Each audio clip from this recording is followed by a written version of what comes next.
Morning, everyone. Good to see the ones in attendance here and the ones that are watching at home. And we just celebrated Jesus, and we celebrated what he did for us. And it's another special day. John's going to be having a lesson today on mothers. And I was thinking about my own mother. I was thinking about Jesus's mother, how she was with him in his ministry, and she was with him a lot of the times, and even at the wedding banquet where she wanted him to perform this miracle with the wine, and she was there prodding him, son, take care of this, that they need you. And I think about my mother, how she was the one that always made sure we went to church. It wasn't my dad, it was my mother. A lot of these kids out here think their moms are super moms and soccer moms. See Ava and Holden and Lily with Matil here, and they have 3. My mother raised 10 kids, had 10 kids, and you can always say that your story was harder. And she was born in 1929, the Great Depression, and I'm sure that was a more difficult time than what we're having even right now. We can still go to McDonald's. I think back then they had to go to the garden to get their food. But this morning in the scripture reading, we'll be reading from the book of Proverbs, starting in chapter 31. I'm going to read verses 10 through 12, and then I'm going to skip down and read 29 through 31. A wife of noble character who can find, she is worth far more than rubies. Her husband has full confidence in her and lacks nothing of value. She brings him good, not harm, all the days of her life. And also in going down to 29 and following through the end of the chapter. Many women do noble things, but you surpass them all. Charm is deceptive and beauty is fleeting, but a woman who fears the Lord is to be praised. Give her the reward she has earned, and let her works bring her praise at the city gate. I know not everyone's here, but we could still ask for the hands of the daily Bible readers just here in attendance, and even at home, put a like out there. That way we kind of know. So there's like 7 or so in here, and I'm sure many more at home. So, yep, thank you.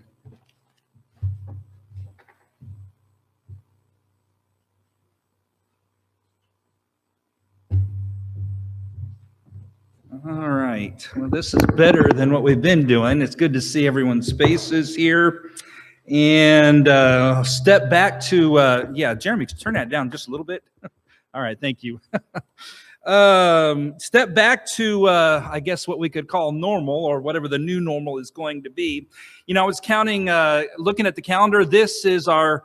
We've been down to a skeleton crew for 7 weeks. And so after 7 weeks now, we're finally beginning to kind of trail back into the building together here. And it happened to fall on Mother's Day. Matter of fact, I almost forgot it was Mother's Day with everything that was going on. I'll go ahead and admit that. William called me on Friday and reminded me. And I had a decision to make. Okay, it's at the 11th hour. Okay, do I just do what I had planned, or do I do Mother's Day? I thought, no, I don't want to do that. And so, and besides, the sermon that I had planned probably would not have wouldn't been fit in very well with Mother's Day. And, I was thinking it's kind of a little bit bizarre this year. I mean, it was kind of bizarre back at Easter as well, wasn't it?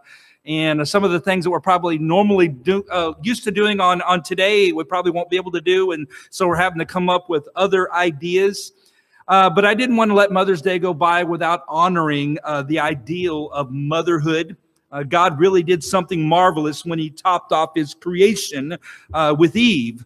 And so I wanted to spend some time reflecting on this morning. We need to express honor and value to our mothers, to the idea of motherhood. And sometimes motherhood goes unappreciated. See if you can relate to this. Oops. Let's see if you can relate to this. You may have seen this floating around. And KFC. And McDonald's. Chinese closed too. Chinese is closed too. what delivery place. All the deliveries. You've literally got to eat Mummy's cooking now. I'm sorry. I'm so sorry.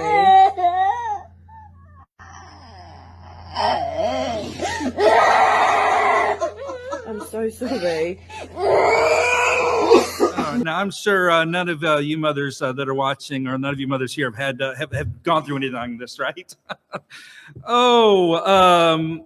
It's a good thing if you have a patient and understanding mother, and that's when I think of my own mother. I think of a patience and understanding, because she has gone through this very same sort of thing with us kids as well. But you know what? Motherhood is one of the highest honors, and the Bible has a lot to say about honor. All right. I don't know why this isn't working. There we go. Give honor to whom honor is due.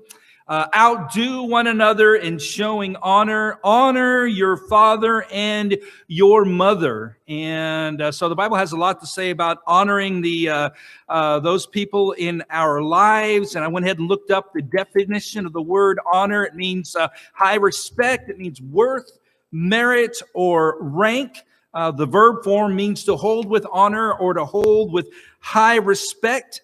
Some of the synonyms for honor are words like esteem, praise, recognition, tribute, prestige. I went ahead and looked it up in the original language. It's a time, and it means a praise, recognition, tribute, or prestige. And the root idea of the word honor is value. And so we express value when we honor someone. And when we honor mothers and motherhood, we are expressing the value. This is a creation. The final creation of God is motherhood. And I was thinking about motherhood, and in my reading, it dawned on me that motherhood was required for the Messiah. Think about the very first promise that God made in the Bible. The very first promise in Genesis chapter 3, whose seed or whose offspring did God promise would defeat the serpent? We're talking about the seed of Eve, the seed of the mother, not the seed of Adam, but the seed of Eve, the mother of all living. I will put enmity between you and the woman, and between your offspring and her offspring, and he shall bruise your head, he says to the serpent, and you shall bruise his heel. And somebody pointed out a while back to me that, you can see hints of this throughout the scriptures, and even with the mention of the kings of Israel. And here's an example, 2 Kings chapter 18. In the third year of Hoshea, son of Elah, king of Israel, Hezekiah, the son of Ahaz, the son of Judah, began to reign. He was 25 years old when he began to reign, and he reigned 29 years in Jerusalem. His mother's name was Abi, the daughter of Zechariah, and he did what was right in the eyes of the Lord, according to all that David, his father, has done. And I don't know if you notice as you're reading through the book of Kings, when it mentions the kings, it mentions not only the father, but it also mentions the name of the mother as well. And somebody pointed out to me, and I never realized this before, somebody pointed out, the text does not do this for the kings of Israel, only for the kings of Judah. And I went back and looked, and sure enough, only the southern kings does the text do this for. Mentions the father and the mother, but it does not do that for the northern Israelite kings that split off from the southern kingdom of Judah. And that raises the question, why is that? I mean, if it's never that way with the northern kings, obviously that wasn't intentional, not an oversight. And if you know the history, the northern kingdom split off from the southern kingdom, and there were several dynasties of kings in the northern kingdom, and none of them were descendants of David. You remember what the significance of David is, right? God's promise that he made to Eve, that the seed of the woman would defeat the serpent, came through the line of David all the way up to Jesus. And so the legitimate lineage is in the southern kingdom. And so you got the seed of the woman being hinted at all the way through the kingdom years. And so there is a hint of hope and an expectation of the coming of the seed of woman. and another king would take the throne. And is this going to be the one that would crush the head of the serpent? Is this the one that would be the Messiah? Is this the one that would be the deliverer? And maybe this will be the one, until we finally come to Jesus. And he is the one. He is the seed of the woman. He is the seed of David. He is the Messiah. He's the King of Kings, and he's the one that ultimately defeats the serpent. And so we've got that reminder, that hint as we read through the book of the Kings, the importance of the mothers in the lives of these people that are descended from the woman and descended from David. But you know, there's another message here. It's simply this: mothers are highly important to who their children become. You cannot underestimate the impact that a mother has on the men and the women that the boys and the girls will become. I remember, and you probably see this quotation floating around this time of year, Abraham Lincoln, who said, "All that I am and hope to be, I owe to my angel mother." And so Jesus, in being fully human, was also raised by a mother. And the text says more than once, says, as she saw him growing up, as she saw who he was becoming, as she heard the things that were said about him, that she treasured these things in her heart. And isn't that what a mother does with her children? There is no greater treasure for a mother than to see her children grow and become what God intended them to be. And therefore, we need to honor the ideal of motherhood, just as God has said. And before we close out this morning, I want to spend some time thinking about Proverbs 31. Do you know what verse Proverbs 31 begins with and how it begins? When you say Proverbs 31, usually the first words that come to mind are an excellent woman or woman of excellence who can find. But you know what verse that's in?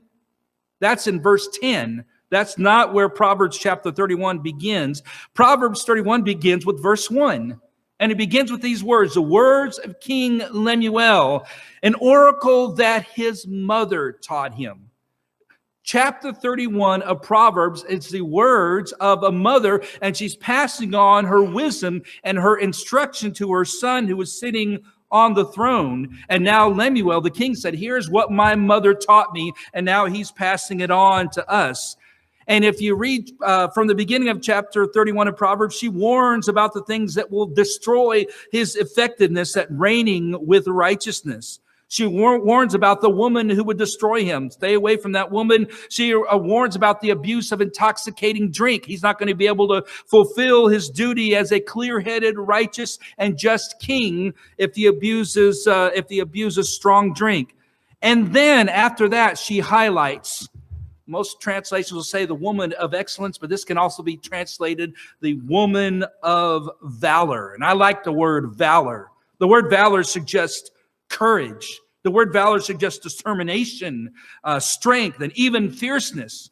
And if you've never seen the fierceness of a mother, you haven't seen anything yet. I remember, I think I've told the story before, when we were driving, we used to live in Seoul years ago, and this was back then was a city of nearly 7 million people, and there was literally 6-lane traffic in the middle of the street, in the middle of the city. And we were driving along, and my dad brought our car, which was a 1969 Chevy Bel Air, big, huge 4-door car, and all those little Korean cars are the itty bitty little cars, and so it really stood out. But I remember we're going out, maybe our car was too wide, but a bus got a little too close and actually bumped us.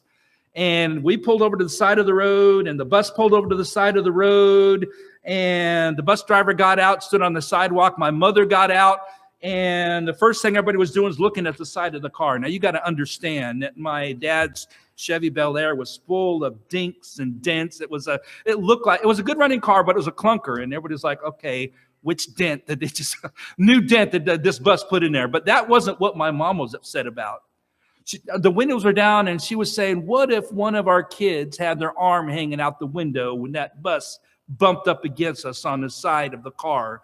I don't know what she was saying, but she laid it. She is 5 foot tall, and this bus driver, I remember, was about like this. And she was saying something to the bus driver in Korean, and he was backed up against the wall, and a crowd kind of gathered around as she was basically letting this bus driver have it. And I saw the fierceness and the protectiveness of my mother. She was a woman of valor, looking out after her children. And I've noticed in the last chapter of Proverbs 31, I'm not going to go through all of the details here. Matter of fact, in the bulletin, if you haven't picked one up, went ahead and emailed it out as well. There is a blogger online. She only identifies herself as Jen, but she put a modern day Proverbs 31. She posted that online, and I wanted to share that with you. It kind of helps us to give a renewed appreciation for the ideal of motherhood. But the last thing that Lemuel's mother says in the last verse of Proverbs chapter 31 is this: give her, your wife, the mother of your children, give her the fruit of her hands, and let her works praise her in the gates. I like the way the Message puts it. All right, I'm stuck again, Jeremy. All right. Give her everything she deserves. Adorn her life with praises. Give her what she deserves. Praise her, honor her, be good to her. And reminds me of this video I saw a while back. I want to go ahead and share that with you. Kind of fits in with Proverbs. Isn't that true? You are a woman of valor. Mom will do.